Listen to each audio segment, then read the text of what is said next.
لالچی لومڑی۔ ایک وقت کی بات ہے کہ ایک خوبصورت جنگل میں مختلف قسم کے جانور رہتے تھے۔ ان میں سے ایک لومڑی تھی جس کا نام منی تھا۔ منی بہت چالاک اور ہوشیار تھی، لیکن اس میں ایک بہت بڑی خرابی تھی، اور وہ خرابی تھی اس کا لالچ۔ منی ہمیشہ سوچتی تھی کہ کیسے زیادہ سے زیادہ کھانا حاصل کیا جائے۔ اس کے دل میں کبھی بھی یہ خیال نہیں آتا تھا کہ دوسروں کا حق چھین کر اپنے فائدے کے لیے کچھ کرنا درست نہیں ہے۔ جنگل کے دوسرے جانور بھی منی کی چالاکی کے بارے میں جانتے تھے، لیکن وہ اس کی لالچ کو نہیں سمجھ پاتے تھے۔ ایک دن منی جب جنگل میں چلتے چلتے تھک گئی تو اسے ایک خوبصورت سی جگہ نظر آئی۔ وہ جگہ درختوں کے نیچے چھپی ہوئی تھی، اور وہاں ایک بہت بڑا درخت تھا جس کے نیچے ایک دریا کا پانی بہہ رہا تھا۔ دریا کے کنارے ایک جھیل کی طرح بننے والی جگہ میں بہت ساری مچھلیاں تیر رہی تھیں۔ منی نے اپنے دل میں کہا، اگر میں ان مچھلیوں کو پکڑ لوں تو مجھے پورے ہفتے کے لیے کھانا مل جائے گا۔ اس نے فوراً اپنے دماغ میں ایک منصوبہ بنایا اور مچھلیوں کو پکڑنے کے لیے جھیل کے قریب پہنچ گئی۔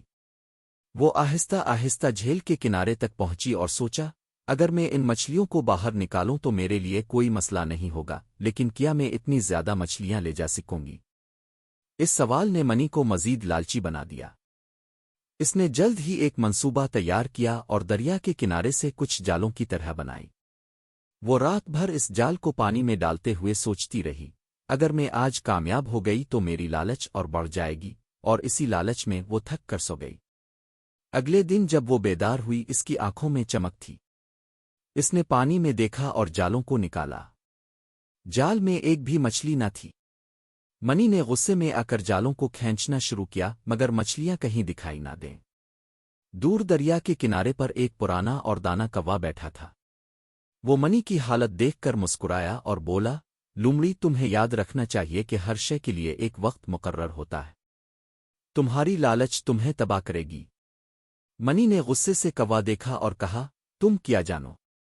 میں نے ان مچھلیوں کو پکڑنے کے لیے رات دن محنت کی ہے۔ میرے لیے تو کچھ بھی ممکن ہے، چاہے وہ چال بازی ہو یا کوئی اور طریقہ۔ کوا ہنستے ہوئے بولا، محنت اور چالاکی الگ الگ چیزیں ہیں لومڑی۔ تمہاری لالچ تمہاری عقل کو دھندلا دے رہی ہے۔ تمہارے ہاتھ کچھ نہیں آئے گا جب تک تم دوسروں کا حق نہیں مانو گی۔ منی نے کوا کی باتوں کو سن کر دل میں یہ فیصلہ کیا کہ وہ جال کو دوبارہ ڈالتے ہوئے اور محنت کرے گی، لیکن اس بار وہ جال کے بجائے سیدھا دریا کے کنارے ایک سنگین چٹان کے نیچے جا کر چھپ گئی۔ چند گھنٹوں کے بعد اس کے سامنے ایک بچہ ہرن آیا جو پانی پینے آیا تھا۔ منی نے فوراً اپنا پنجہ بڑھایا اور ہرن کو قابو کرنے کی کوشش کی، لیکن اس کے چھوٹے سے پنجے میں چھپی ہوئی لالچ اس کی عقل سے کہیں بڑی ثابت ہوئی۔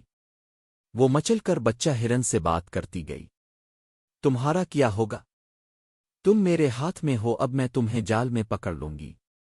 مگر بچہ ہرن خوفزدہ ہو کر تیزی سے دوڑ گیا اور منی خالی ہاتھ رہ گئی۔ اس کا دل تکلیف سے بھر گیا، لیکن اس کی لالچ کم نہ ہوئی۔ اگلے دن منی نے ایک اور منصوبہ بنایا۔ اس نے جھیل کے کنارے ایک چھوٹے سے بیچ میں جا کر نظر دوڑائی اور ایک دوسرے جانور کی موجودگی کو بھانپتے ہوئے اس نے کہا، آج میں ان مچھلیوں کو چھین کر ہی رہوں گی۔ اس بار اس کے دماغ میں چالاکی کے بجائے صرف لالچ تھا۔ اس نے پھر سے اپنے جال کو دریا میں ڈالا اور اس بار اسے مچھلیاں پکڑنے میں کامیابی ملی۔ لیکن وہ مچھلیوں کا جو ذخیرہ منی نے حاصل کیا وہ صرف اس کی لالچ کا نتیجہ تھا، کیونکہ جب اس نے اپنے جال کو دوبارہ کھینچا تو اس کے سامنے ایک بھی مچھلی باقی نہ تھی۔ سب کی سب مچھلیاں دریا میں واپس چلی گئی تھیں اور منی کی خوشی غم میں بدل گئی۔ وہ یہ دیکھ کر سوچنے لگی، کیا میں کبھی اپنی لالچ کو قابو پا سکوں گی؟ اس نے کوا کی باتوں کو یاد کیا اور دل میں فیصلہ کیا کہ اب وہ دوسروں کا حق نہیں چھینے گی۔ دوسرے دن جب منی اپنے جھیل کے قریب جا رہی تھی، اس نے دیکھا کہ دیگر جانور مل کر ایک جگہ کھانا بانٹ رہے تھے۔ ایک ہاتھی، ایک ہرن اور ایک خرگوش سب خوش ہو کر کھانا کھا رہے تھے۔ منی ان کے قریب گئی اور ان سے کہا، کیا میں بھی تمہارے ساتھ کھانا کھا سکتی ہوں؟ ہاتھی نے مسکرا کر کہا، ہم سب ایک دوسرے کی مدد کرتے ہیں اور ہم سب کا حق ہے کہ ہم ایک دوسرے کا ساتھ دیں۔ تم بھی ہمارے ساتھ شامل ہو سکتی ہو۔ منی نے دل سے اس بات کو قبول کیا اور آج اس نے اپنے لالچ کو چھوڑ کر دوسروں کے ساتھ کھانا کھایا۔ اب منی جانتی تھی کہ محنت اور ایمانداری سے جو ملے وہ زیادہ دیر تک برقرار رہتا ہے، جبکہ لالچ میں حاصل کی ہوئی چیز ہمیشہ وقتی اور چھن جانے والی ہوتی ہے۔